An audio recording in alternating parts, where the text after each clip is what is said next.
The excitement and the passion has really enabled me to get to that next step.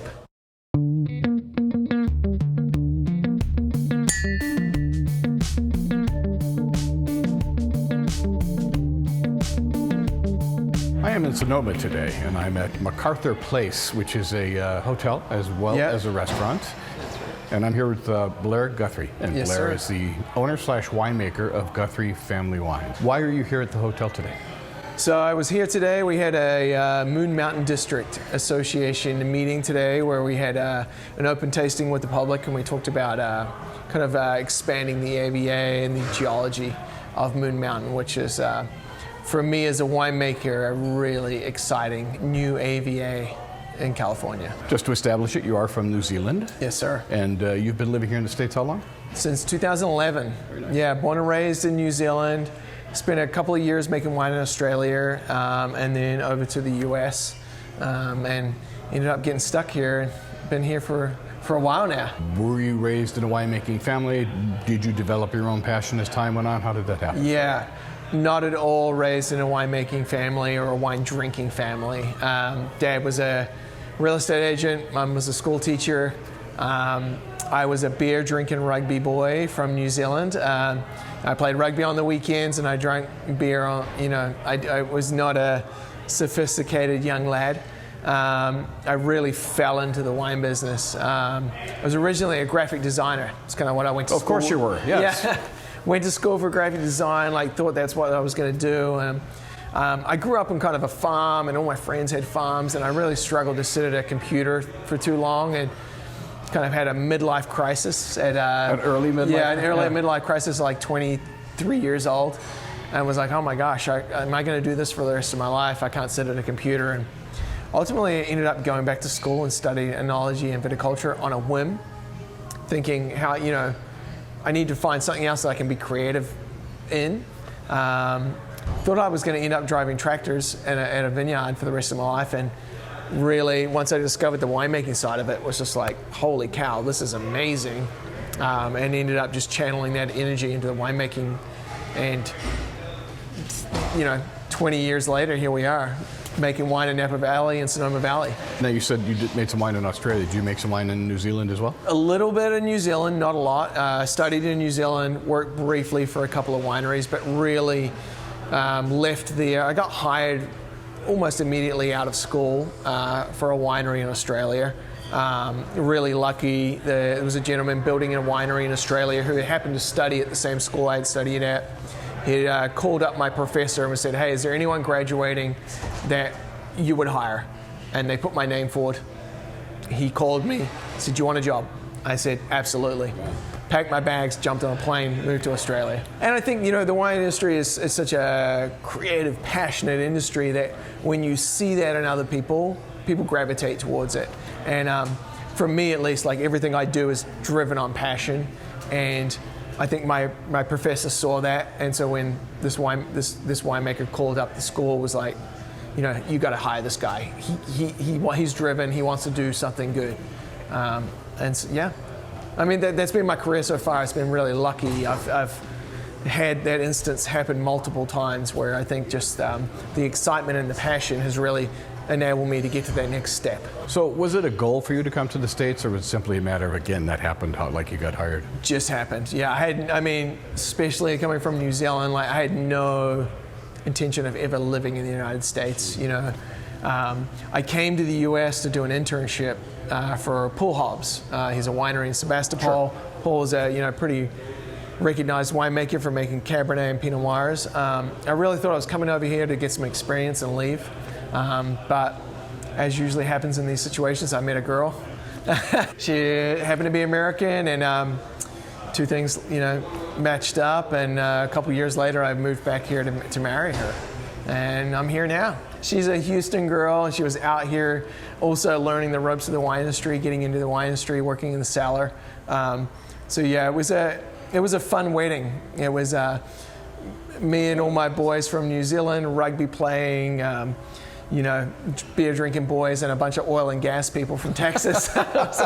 It was a good combination. Was it a weird experience to be and work in the United States while you are from New Zealand, which we speak the same language, and we're not customs-wise all that different. Yeah. But certainly the day-to-day life probably was a bit very different. Yeah, I mean, I always joke that the wine business in New Zealand, at least when I left, and is more of still kind of a lifestyle and a hobby. And when you get here, it is real business, real money, real stakes on the line.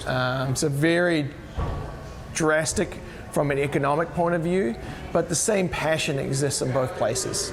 Those winemakers in New Zealand and Australia and America, it's the same person, just different set of circumstances. So is it strictly you when it comes to Gutherie family wines, or is there any other family members? Yeah, so it's just me and my wife.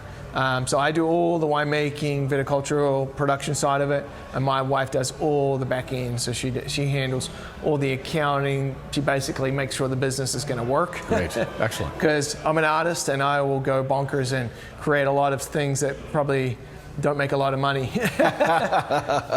So she kind of hones in the back end and I hone in the front end. She's the rational end of things. She's the rational one. Yeah. Yeah. How many cases are you making? So we make about 2,000 cases for Gutherie Family Wines. So. And what year did you start Gutherie specifically? We started Gutherie in 2014. Oh, okay. Yeah, so it was always kind of a side project. I've always made wine for other people, and it was always making wine based on what they needed, what their marketing wanted, their branding needs were. And I kind of wanted to make something that I wanted to do with no rules in place. Like, what do I want to make? What do I want to drink? And that's really how Gutherie got started, was like, no rules, let's break down all the barriers and just do what the winemaker wants to do. So really it was kind of a creative outlet for me to just keep that passion alive on the side. And then it eventually turned into a real business. Kind of started off thinking, it will always just kind of be this side project, kind of keeps my creative juices flowing. But as the wine industry has changed and we have a different demographic of drinker coming through, it's really started to take it off in the last kind of 2 years. And I'm like, we've got a real brand here that has legs. And so we've gone, okay, let's do this. And we've started growing it. So 2,000 cases right now with the expectation to grow over the next few years. We're talking about wine. Now let's really talk about wine. What are you making? What am I not making? Oh, okay. Okay. I mean, I have a core four wines that I make. That would be Vermentino, Grenache Blanc, Picpoul Blanc, and a Grenache Noir. Go back one. Grenache Blanc. Before that? Vermentino, Picpoul Blanc. I'm not familiar with that. Picpoul Blanc. So Picpoul Blanc is a white grape from the Rhone Valley. So a really high acid-driven white wine. So it does really well in California.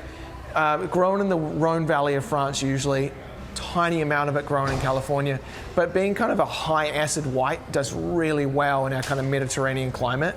And so I love it. It holds a lot of natural acidity, so I can kind of pick it and keep that really fresh, bright flavors that we quite easily lose here in California because we have so much sunshine. Right. Amazing grape variety. I think it has a bright future here in California. But trying to focus mainly on Gutherie family wines and then my wife's labels, Stuart Cellars. So Stuart Cellars is your wife, I assume that's so it's my wife. So her father-in-law had started that in the 2000s as a hobby project, kind of small amount of wine, and it slowly grew into a brand. Her and her brother got involved, built it out, and then when I immigrated here, we kept building that. And so now my wife owns and operates all that, and I make all the wines for her. So it's this great kind of combination of really traditional Napa Valley brand and this new school kind of Sonoma brand that Gutherie is. So you kind of get the best of both worlds. I get the best of both worlds. I mean, it's really great because I get to make wines from some of the best California Cabernet vineyards that exist, and then I get to make these really cool, like I like to call them mustache and skinny jeans, Picpoul Blancs for Gutherie. Yeah, that's nice. So it's fun. I love it. I love it. Normally I don't get into pricing, but I'm a little curious about when you talk about affordable. What are your? So all the wines are $28 a bottle, which is totally amazing. Yeah, which and the price of wine is in a lot of discussions at the moment around the country about around the wine industry, and the reality is it's expensive to make wine in California. It's expensive to make wine in the United States. We have a really strong economy. Our labor force, we have a minimum wage. It's not like other places, let's say Argentina, where their economy is not as strong. They're able to produce things really cheaply. We can't do that. So, making wine at $28 a bottle, while some people might think that's an expensive bottle, that's a great value wine coming out of here. And so that's really what I've been trying to do, is make these really amazing artisanal driven wines that are express the terroir, express the vintage from an artisanal winemaker, but keep them under $30 a bottle, so they're accessible to everybody. For our listeners who would like to taste with you, do you have a place where you do your standard tastings other than hotels? Yeah, for Gutherie, I don't yet have a tasting room. It is on the books. It's the next step in the business. But I distribute around the country. But the best place is to, and I would say this for all small producers, is to go to our websites. So GutherieFamilyWines.com.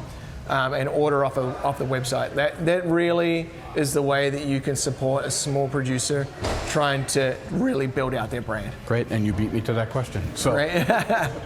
Blair, thanks for taking the time. I know you have a busy day going here today, but I appreciate it, and this was a real pleasure meeting you. Awesome, thank you, sir.